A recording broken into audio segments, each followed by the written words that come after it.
The difference between what the average person pays in taxes and what a wealthy person pays isn't illegal.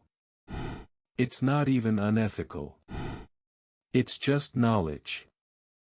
And today, I'm sharing that knowledge for free. Tax strategy isn't about cheating the system. It's about understanding the rules well enough to use them as intended. The tax code rewards specific behaviors: investing, job creation, home ownership. If you're not taking advantage of these incentives, you're leaving money on the table. Strategy 1: maximize tax-advantaged accounts.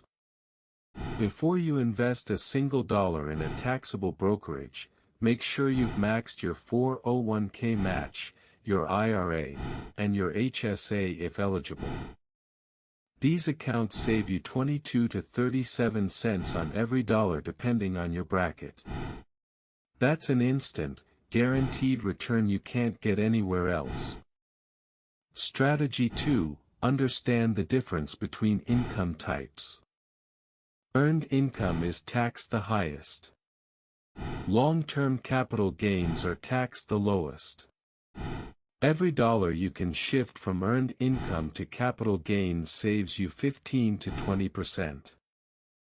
This is why investors pay lower rates than employees, and it's available to anyone with a brokerage account and patience.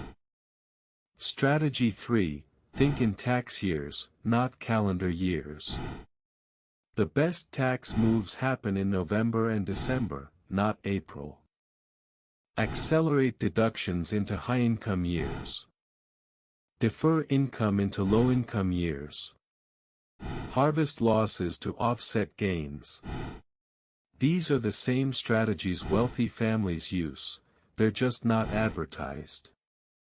Your homework: pull up last year's tax return and identify one deduction you missed. For most people, that's the home office deduction, the HSA contribution, or a retirement account top-up. One missed deduction could save you $500 to $5,000. Subscribe for more tax strategies.